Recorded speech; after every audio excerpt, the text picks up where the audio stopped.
history shows us some things that people across history, they've believed some pretty crazy things before. Like, I don't know if you knew this, but people in Europe used to believe that people who lived in India had different experiences they did, even though there's like sheep and lambs that are from Europe. They believed that lambs that were born, I guess, trying to think how to say this, were born in India, they believed that they grew on plants out of the ground. It's kind of crazy. Even though they saw sheep where they lived, they believed that in other countries, lambs grew out of plants. Because a guy named Sir John Mandeville traveled the world and wrote in his journal. Of course, this is in the 1300s, before there were cell phones and mass transportation and Google and all of those things. The other world was a mystery. Like what was outside of where we lived, no one understood what was there and what it was like. And this guy traveled and he wrote things, and he actually came across gourds on the ground one time and had this belief that out of the gourds came plants and out of the plants grew lambs. You even see like drawings from history of that. They just didn't know. It's kind of crazy. People believe things. Where are my left-handers at? Who's left-handed? Raise your hand if you're left-handed.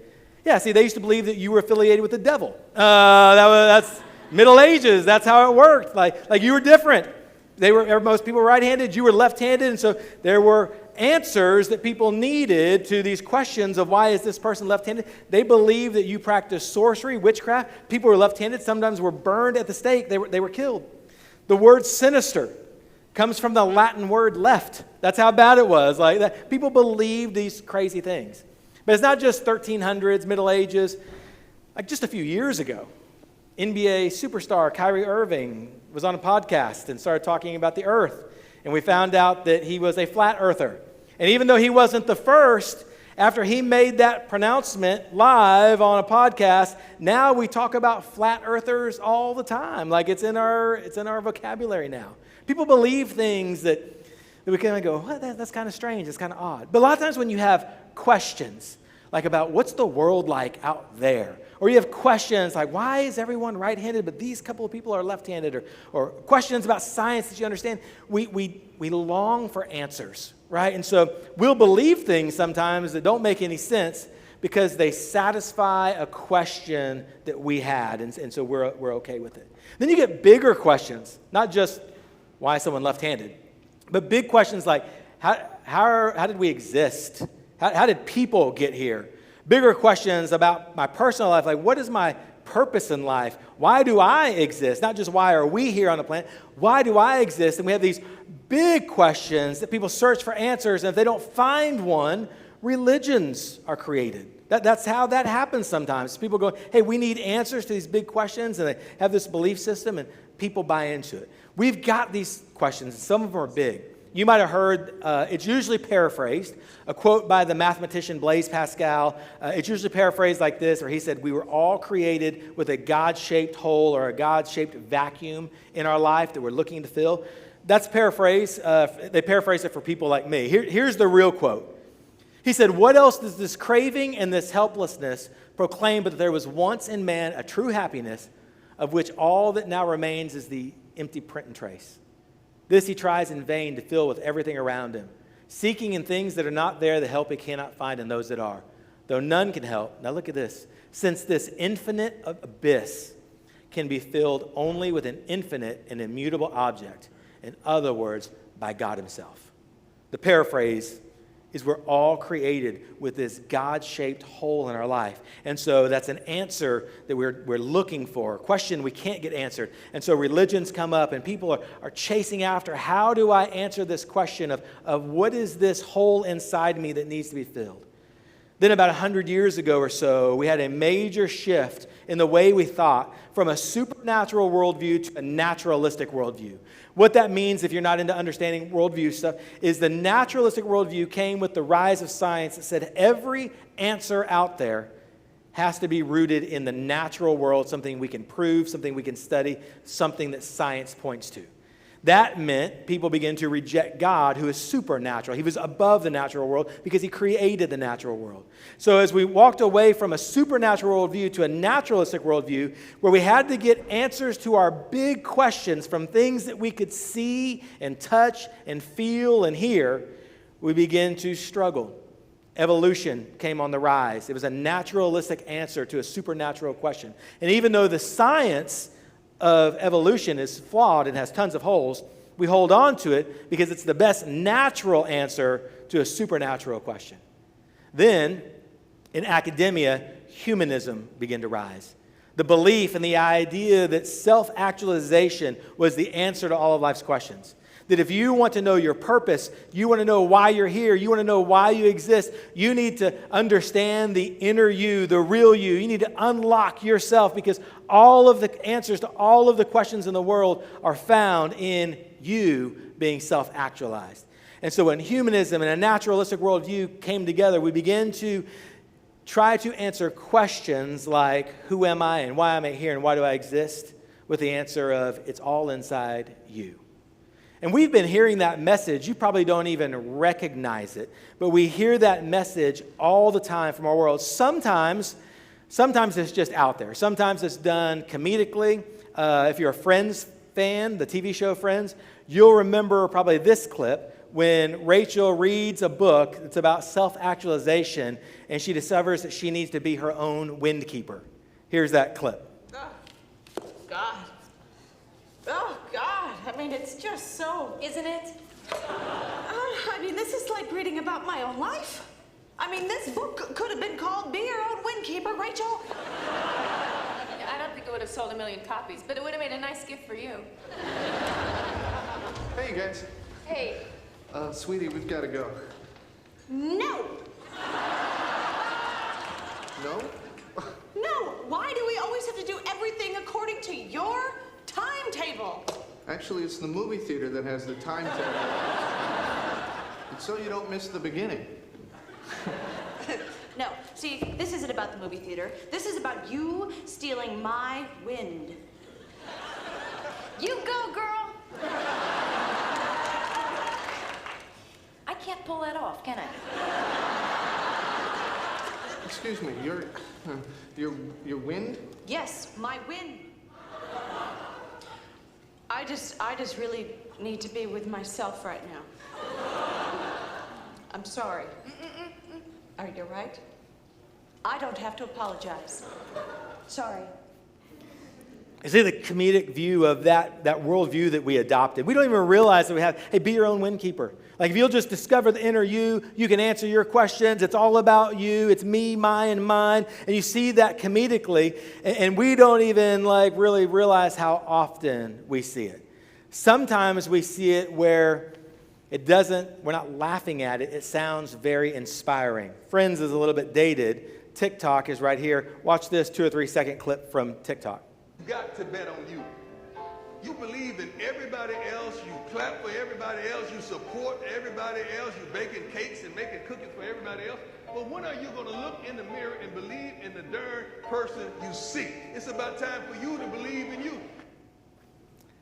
Sound like a great preacher, right? Like, I'll go listen to that guy. Like, he's got a great case. So we listen to that and we go, yes, it sounds so good. And then here's where it kind of gets messy. Because we ought to have a good self-esteem. Nobody's doubting that self-esteem is not important. Having confidence is a good thing. But what we see is this subtle message through humorous things, through $11 billion worth of self-help books, from podcasts to talk show hosts that send this message. It's about you. Believe in you. And we go past self-esteem. We go past confidence into, if I can just unlock who I am, I'll just believe in myself. That's the myth. If I'll believe in myself, then I'll actually find everything I'm looking for. Joy, happiness, peace, success. I'll find all of that. And friends, it's a myth. In fact, the myth believe in yourself is a broken myth. We could shift it. We could change it to a true statement. But we'd have to move away from believe in yourself to believe in the God who created you, gifted you, and called you. And when you put your confidence and your trust in the God who created, gifted you, and called you, then you discover a life like you're looking for. But if you buy the lie of a naturalistic worldview and humanism and all of that I am the answer to all of my questions, and if I'll just be better, and if I'll just be self-actualized, if I'll just kind of reach that enlightened stage, then I'll have reached my peak, you're going to find tragedy. We're going to see that. It's not new. Is written thousands of years ago by a prophet named Jeremiah. If you have your Bible, I want you to go to the book of Jeremiah. As you're flipping there, and if you don't have a Bible, we're going to put the verses up on the screen for you. But if you have your Bible, I'd love for you to read with us. This big book, this Bible is in two parts. It's Old Testament, New Testament. Jeremiah is in the Old Testament. That's where we're going to be. It's before Jesus. The Old Testament are collections of stories of God and his people in a covenant relationship. Here's how I'll be your God. Here's how you'll respond to me as my people. And there's a thread through the Old Testament pointing to a coming Messiah, to Jesus, who's going to show up, and that's when the New Testament begins. And we get gospel books, Matthew, Mark, Luke, John. They tell the story of Jesus, his life, birth, death, resurrection. The back of the New Testament are letters written to churches about how to live out the teachings of Jesus. So we're in the Old Testament. What's happening historically is the kingdom of Israel has been split into two kingdoms. The northern kingdom keeps the name Israel. The southern kingdom is Judah. Israel, the northern kingdom, has been conquered by Assyria. Assyria is a world power of the day. They're kind of the biggest, baddest guys on the planet. But there's up-and-coming Babylon. It's a nation that's coming in. They're going to overtake Assyria. It's going to happen. And they're later going to overtake Judah, the southern kingdom where God's people live and where Jeremiah prophesies from. So Jeremiah is talking to the Jewish people who've already seen their brothers and sisters from the north go into captivity.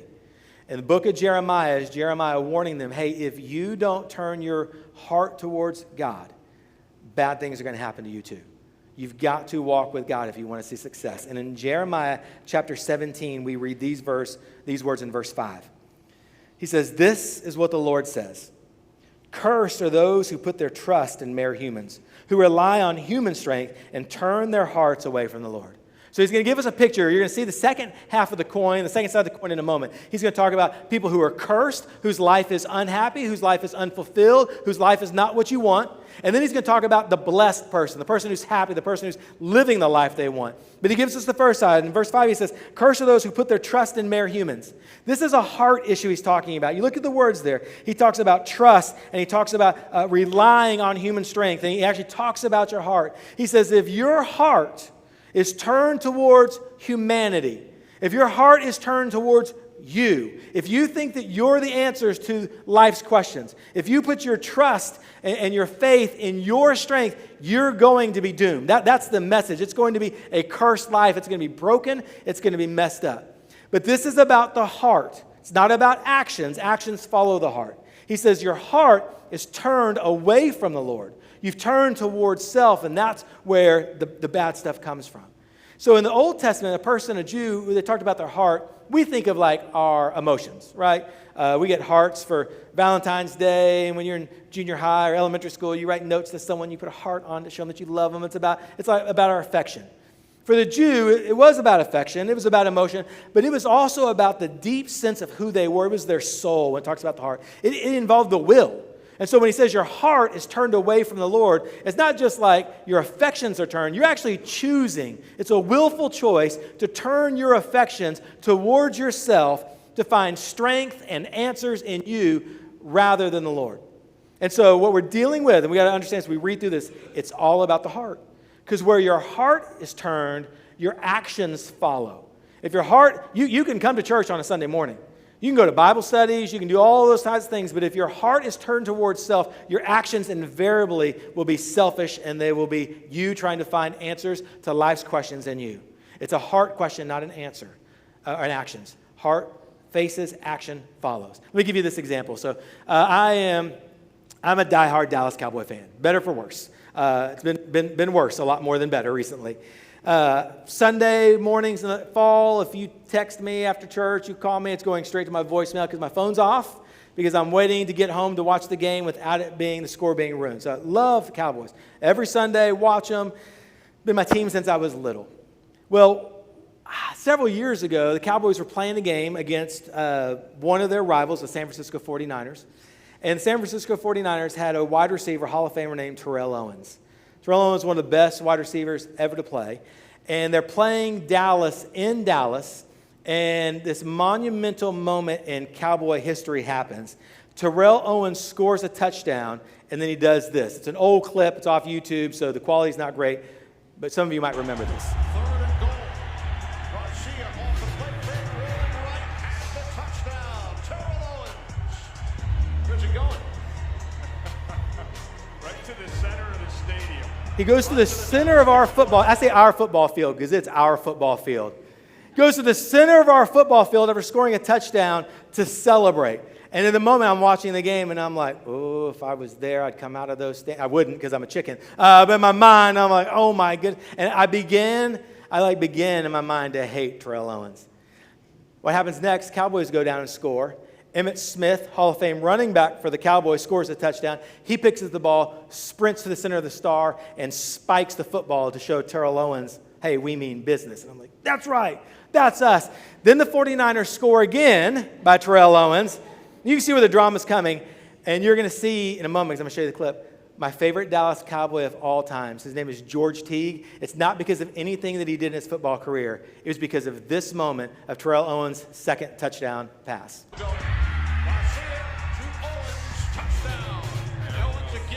Going back to the star to celebrate for the second time. And my hero shows up. And then gets ejected from the game. It's the greatest ejection of all time. I love George Teague. Okay, you can stop it there. So here's the point. Why did I show you that? After that, people would talk about Terrell Owens. And I would tell you, I hate Terrell Owens. Terrell Owens is the worst. I don't like him. I'll never cheer for him. If I found him in a dark alley, I'd run, but I'd think bad thoughts about him. I don't like him. Then his contract runs out. And guess who signs him to their football team? The Dallas Cowboys. And so my friends are like, oh, what are you going to do? Like, you hate Terrell Owens, but he's a Dallas Cowboy. I'm like, I don't know what you're talking about. I love Terrell Owens. He's family. Like, that's the greatest wide receiver I've ever seen. I watch him every Sunday. Love him. Hope he scores 30 touchdowns. Like, I love Terrell Owens. Give me a Terrell Owens jersey. And people are like, what are you talking about? Like, you wish death upon him. And I'm like, well, I mean, just injury, not death. But they're like, what happened? What happened is he came to the team that my heart is turned towards, right? My heart is turned towards the Cowboys when it comes to football. My actions, what I rely on, what I trust in, follows the heart. So it's not about this. My heart is there. And if your heart is turned towards God and not turned towards self, your actions follow. And so it's a heart issue. What is your heart turned toward? If it's turned towards self, here's the picture that Jeremiah gives. Verse 6. He says they are like stunted shrubs in the desert. Not just shrubs in the desert, stunted shrubs with no hope for the future.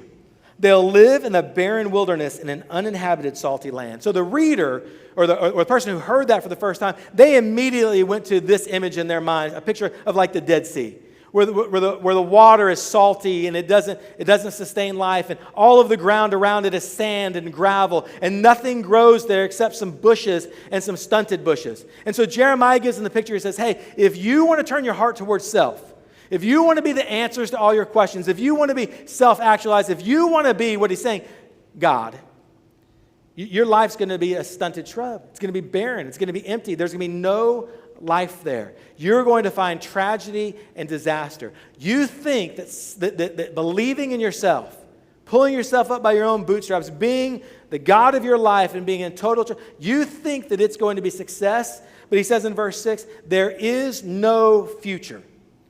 That means your best years are behind you when you turned your heart towards self. Believing in yourself is not the answer to life. Then he flips the other side of the coin. We saw the cursed person. Now we see verse 7, the blessed person, the happy person. He says, but blessed are those who trust in the Lord and have made the Lord their hope and confidence. Remember, he used words like trust and what you're trusting in, what your heart is. He uses the same words, trust and confidence. When you flip that coin and your heart is turned towards God, look at what the picture says. Verse 8, they are like trees planted along a riverbank with roots that reach deep into the water. Such trees are not bothered by the heat or worried about long months of drought. Their leaves stay green and they never stop producing fruit. He gives this vivid picture. Believe in yourself ends in a desert, barren wasteland. Believe in the God who created you and gifted you and called you. It's a life that's full. It's a life that's got blessing. It's the life that's green and fruitful. Now listen, he says drought's going to come. He talks about that. Heat's going to come. It doesn't mean that if you turn your heart towards Jesus that life is rainbows and butterflies all the time. But you turn your heart towards Jesus means that you're planted next to the river where there's daily nourishment, where every day you find life. And when the difficult times come, which they will, when tragedy comes, when heartache comes, if you're believing in yourself and the bottom of life falls out on you, you're stuck. You're in big trouble. But if you're planted next to the river because your heart is turned towards the Lord, when the drought comes, when the heat comes, you have the river of life. You have Jesus moving with you every day, and he understands. He's been there. He created life. He's mastered life. He defeated death, and he knows how to make your life the fullest. And it comes from daily nourishment by the water. There's a story of a young kid. As a young kid, he was in high school. 2 days before his high school graduation, it's kind of apropos because we're right here in graduation season. 2 days before his graduation, his father tragically passes away. Rocked the family. Bomb goes off. They don't know what to do. He doesn't know what to do. He is a new believer by his own account. The way he said it, he said, the baptism waters hadn't even dried on me yet. That's how new believer I was. Spiritually immature, and then this nuclear bomb goes off in my life, and I don't know what to do. It's totally unexpected. I just started calling out to God, God, I don't know what to do. I need you to speak to me. I need you to be with me. I don't know what my next steps are. And he began to pray that and trying to figure it out. And they went a couple days after they go to the funeral. He said, the funeral's packed out. Everyone's there. He said, I don't remember much of it. I remember the pastor preached, and I remember it was good, but I don't remember anything about it. And then we were in a receiving line, and people were coming by, and they were shaking hands, and they were loving on our family. I don't remember much of it. And he said, but then Kim O'Connor came by. And Kim O'Connor was a senior in high school with him. He said, Kim O'Connor came up and wrapped her arms around me, gave me a hug, didn't say anything, then just continued to the line. And he goes, then my mind flashed back to the last funeral I was at. It was about a year before when Kim O'Connor's father passed away. And he said, in that moment, with all of my questions swirling and not knowing what to do and what's in front of me for my life, someone who had been there came up, put their arms around me, and said, non-verbally, but said, I'm here with you, and I'm walking the path with you. You're going to be okay. When your heart's turned towards God, not turned towards self, you have the God of the universe walking with you every day. And when trouble comes, the heat comes, the drought comes, his arms around you going, I've been there. I've done that. I've experienced things, that everything you've experienced and more, and I'm going to walk you through this. But if you're camped over here in the world of self, and I'm worshiping self, and self is who I put my resilience and my trust in, when the bottom falls out, there's no one to go to. You don't have anybody except other broken, frail people.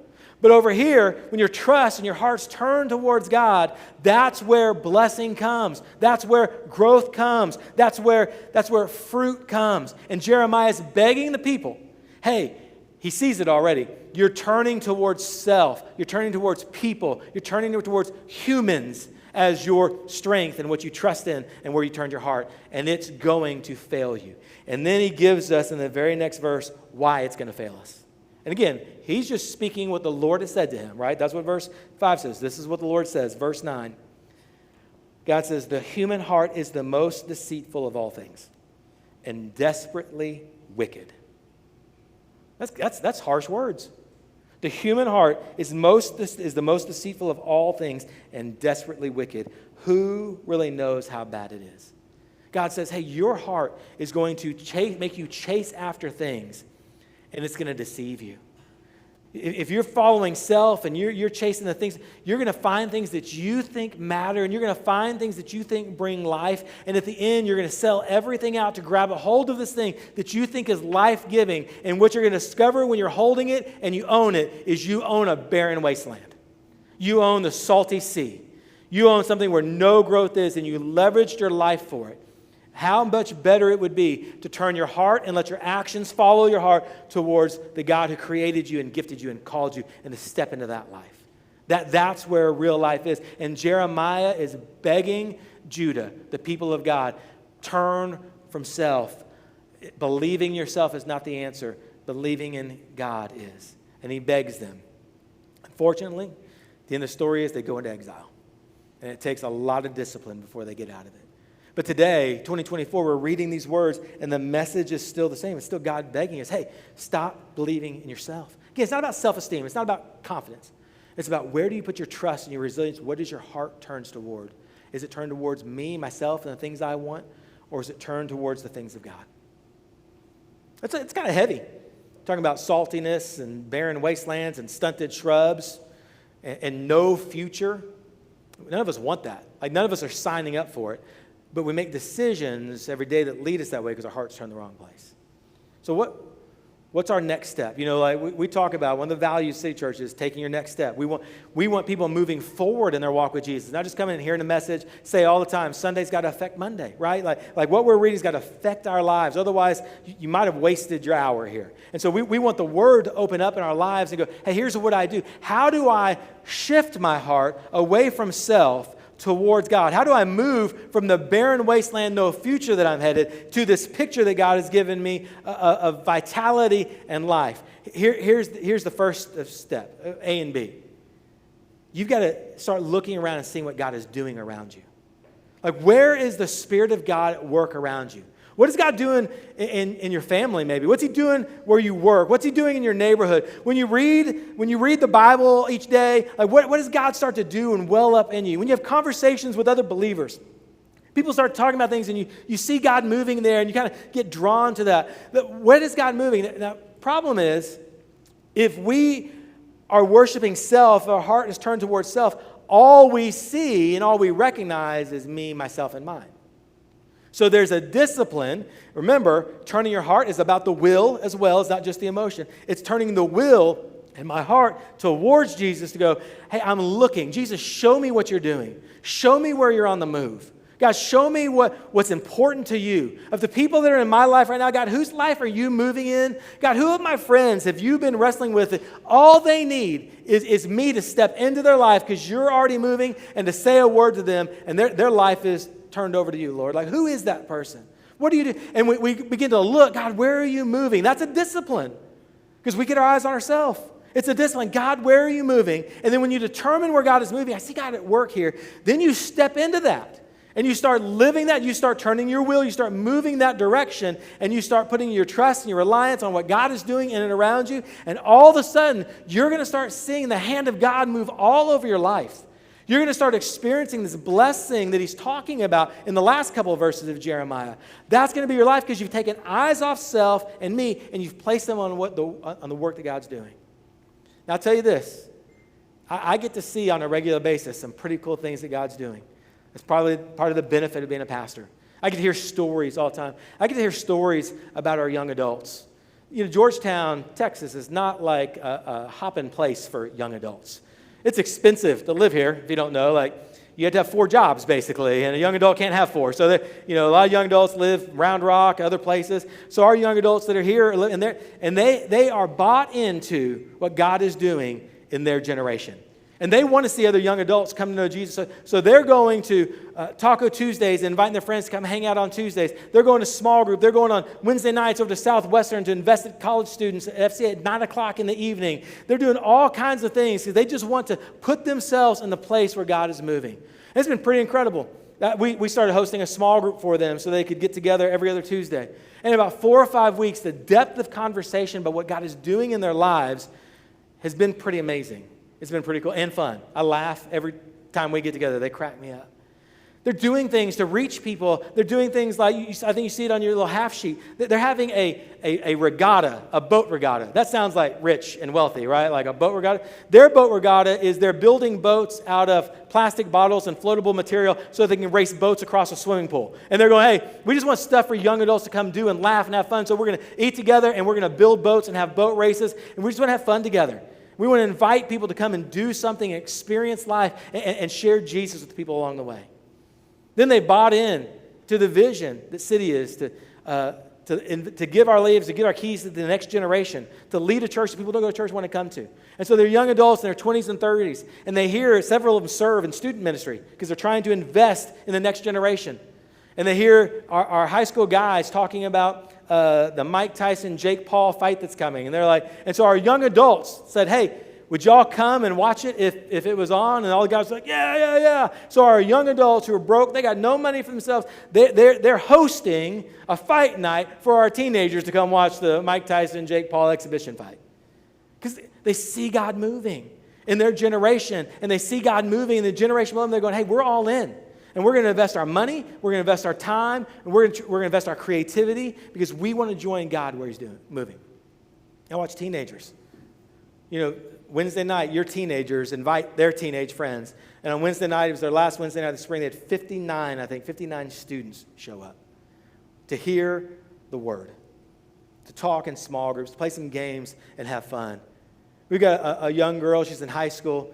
I think started coming during the Mythbuster series, been here about a month maybe or so. Every Sunday morning when she walks out of this building, she grabs Mythbuster cards that we print and passes them out to every person she sees throughout the course of the week. Comes back the next Sunday, picks up another stack and passes them out because she sees God at work and wants to be a part of what he's doing. Our kids ministry. Like, listen, let me be real honest with you. Like, we don't have fantastic kids facilities. Like, if you've ever been across the street, it's like they bake clay pots over there. There's like an oven over there. That's like a kiln. And we're using every bit of space we can for kids ministry. And yet we have families that come and they bring their small kids. And I swear, because I'm like, oh, man, I hope the experience is good. And we have parents say on a regular basis, oh, my kids didn't want to leave. Because we have people investing in that next generation. They're seeing God move and great things are happening. You go, hey, how do I get involved? You might need to be a person that goes, hey, I'm going to be a full-time kids ministry person. I'm going to be a full-time young adult person. I'm going to be a full-time student ministry person. I'm going to get to know kids. I'm going to be there every Sunday for them because I believe what God is doing in the next generation, and I want to see these kids grow up to be world-changing adults one day. Maybe that's how you get involved in what God is doing. You serve 1 hour and come and worship another hour. I don't know what God's going to do, but when you see God moving and doing things, you want to get into what he's doing. And it's not just young adults and kids and teenagers. We have a senior adult in our church who's been going through some health issues and going into the hospital to get treatments. And while he's in the treatment, getting treatments for himself, he's talking to people all around him about Jesus. And he's doing ministry to people and inviting them to church with him. And he's sitting in a treatment center talking to a guy, ends up being like one of my family friends from Killeen, Texas. And they're talking, and he's talking about Jesus. They connect. Because he sees God moving and he wants to be involved in what God's doing. And all of a sudden, the blessings of God start pouring on you because your heart's not turned towards yourself anymore. It's turned towards God and what he's doing. And when you jump in, incredible things happen. So here's the step on your toes question. Are you ready to be uncomfortable? If somebody sat down with you at lunch today and said, hey, tell me what God's doing in your life and what you're doing with him. How long would it take you to answer? Would you be able to throw out several things? Again, I get to cheat, pastor, right? Like I get to see a lot of the stuff. You don't get to cheat like me. But would you have an answer? What God is doing and where you're involved with him and seeing his movement happen? If not, if you go, I don't know. Well, here's your next step. Figure out, you're created by him. Figure out what you're gifted to do and called to do and go run full speed into what God is doing somewhere around you and use your gifts and your calling to leverage the movement of the Spirit of God around you. That's turning your heart towards him. And out of that comes this blessing and the life that you actually wanted in the future. That's why we talk about being a church that hands the keys to the next generation, because the gospel has a future. And when people are turned towards Jesus, there's a future. You know what that future is? Kids and teenagers and young adults. I'm almost 50. That is the future for me. It's the generations below. And God's called me to leverage my life for them. And he's called our church to leverage our life so that one day when I'm with Jesus face to face and I'm not dealing with the world's craziness, there's a generation of current children and teenagers and young adults who are carrying the torch of the gospel and they're telling people all around them about Jesus. That's my calling.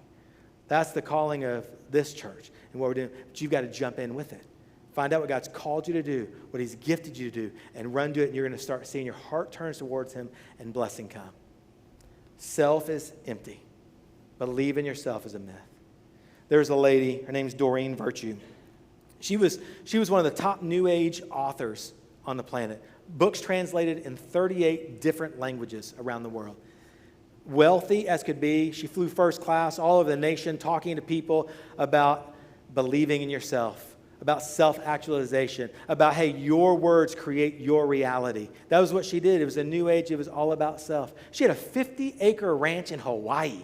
I mean, she made it, right? That's the way people would think. Traveling the world, writing books, meeting celebrities. And she says, I'd go and I'd talk to people about, hey, you just believe in you. You know, you're your own wind maker. She wasn't the wind maker person or whatever that one was. But that was her message. It's all about you. She said, I'd even point to my wealth and I'd point to the celebrities that I knew and I'd point to all the things in life that look like I was successful. And I would tell them that's what happens when you believe in yourself.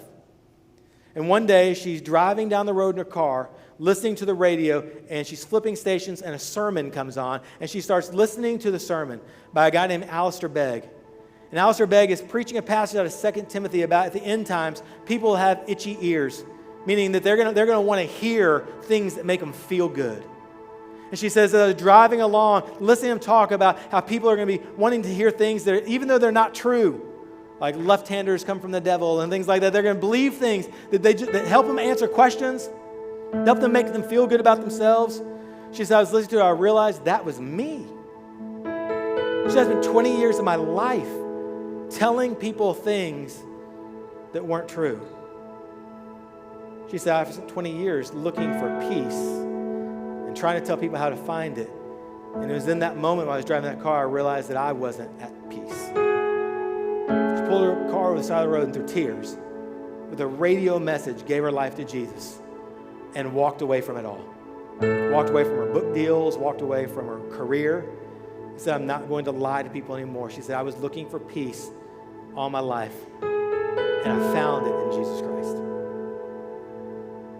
Turned away from self and turned her heart towards the Creator. And now she's in the process of finding what she's gifted and what she's called to do so she can experience that blessed life. You bow your heads with me for a second. Here's what I know is true about every person in this room. From the stage, to the AV tech guys, to the greeters, to people sitting here, to people, every one of us wants to live a blessed life. Like, we want life to the fullest. Like, if we get to choose between barren wastelands and stunted shrubs and Dead Sea, or trees going along by the river that are fruitful even in the bad times, every one of us wants to sign up for the life by the river. Yeah, Jeremiah said thousands of years ago, and he says to us today, the only way that happens is if you stop trusting in yourself and you start trusting in Jesus. You throw your life into what He's doing and you experience Him. So if this morning, like your life is more a picture of that barren wasteland and you don't want it to be, there's a simple solution. And it's not about self. It's not about works. It's not about doing things now, being involved in church. Those things that talk about throwing yourself in what God's doing, it's not about gaining God's favor. It's because God already loves you and you just want to just be a part of what He's doing. If you want that blessed life, what you need is Jesus. That's just plain and simple. If you want Jesus to be boss of your life, turn your heart towards Him, experience life like He created it for, I just want you to pray this with me. I just want you to say to God, not to me, just to Him. You can say it silently in your mind. Say, God, I've made mistakes. I'm a sinner. Say, God, I believe that You died on the cross as Jesus and were raised from the dead. I say, Jesus, forgive me my sin and come be boss of my life. It's as simple as that. All the work's already been done. He did it. Just waiting for you to receive it. Here's what I'm going to ask. If you pray that prayer, everybody else just not looking around. If you prayed that prayer for the first time this morning, would you raise your hand up high? I'm the only one looking.